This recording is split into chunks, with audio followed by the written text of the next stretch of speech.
Hello students, today we are going to start question number 6 and we will do B part of this question.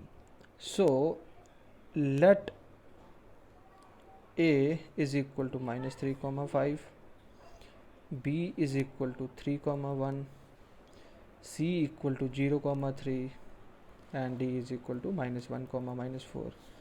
So draw a figure over there,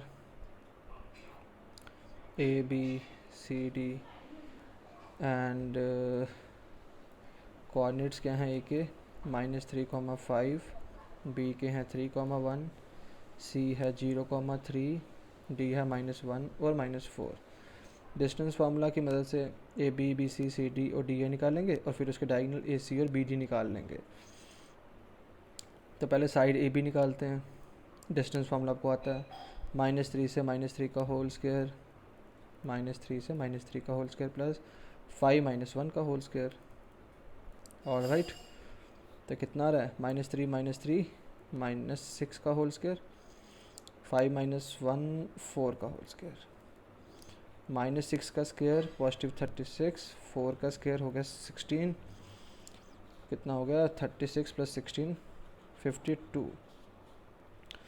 52 के factor क्या निकलते हैं 52, 2 2 ज़ा 4, 2 6 ज़ा 12, 2 1 ज़ा 2, 2 3 ज़ा 6. तो 2 × 2 × 13 आया, एक 2 बाहर, तो 2√13 आ गया मेरे पास ए बी. अब मैं बी सी निकालता हूँ.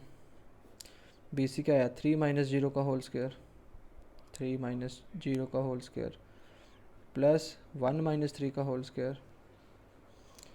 तो ये क्या निकला 3 - 0 तो 3 का ही स्क्वायर हुआ, 1 - 3 हो गया -2 का स्क्वायर, 3 का स्क्वायर 9 प्लस -2 का स्क्वायर 4 और 9 + 4 हो गया 13. ए बी हो गया, बी सी हो गया. अब करते हैं जी सी डी. तो सी डी करेंगे तो क्या आ रहा है जी -1 - 0 का होल स्क्वायर प्लस -4 - 3 का होल स्क्वायर. -1 - 0 हो गया -1 का होल स्क्वायर और -4 - 3 -7 का होल स्क्वायर. -1 का स्क्वायर +1, 7 -7 का स्क्वायर +49. तो यह आया √50. अब √50 कैसे निकलेगा 5 5 ज़ा 25, 25 2 ज़ा 50, तो 5 बाहर, √2 यहाँ, 5√2 आया. ए बी हो गया, बी सी हो गया, सी डी.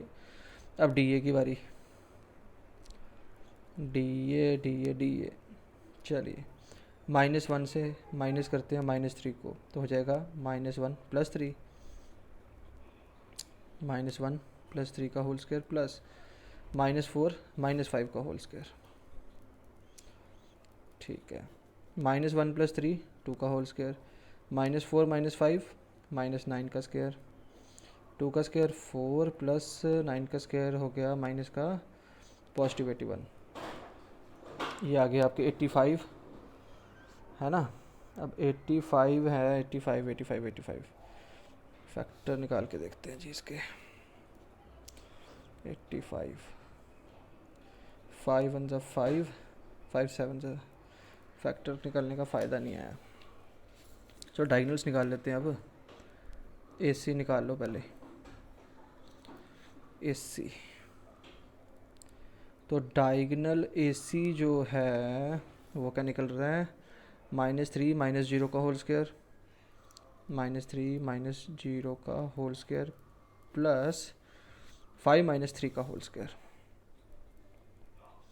5 - 3 का होल स्क्वायर. -3 से -0 हो गया -3 का स्क्वायर, 5 - 3 हो गया +2 का स्क्वायर.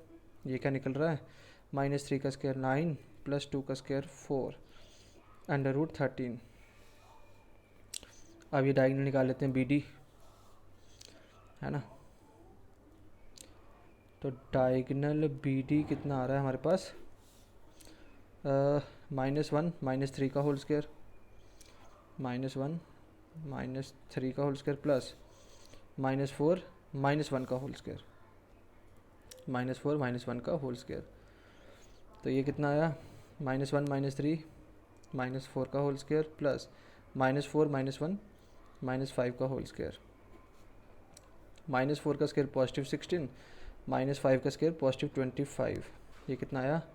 5 6 11 2 1 3 मेरे ख्याल √41 आया है ना।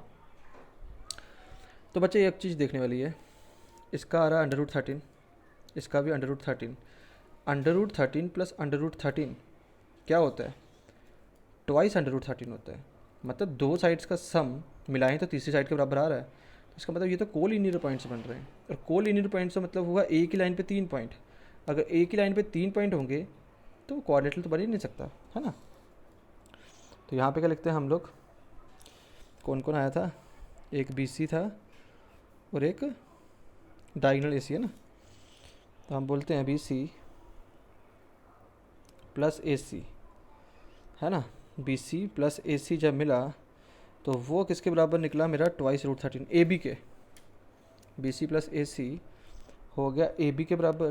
तो इसके हिसाब से A B and C are in one line, ये सभी एक ही लाइन पे फॉलो कर रहे हैं।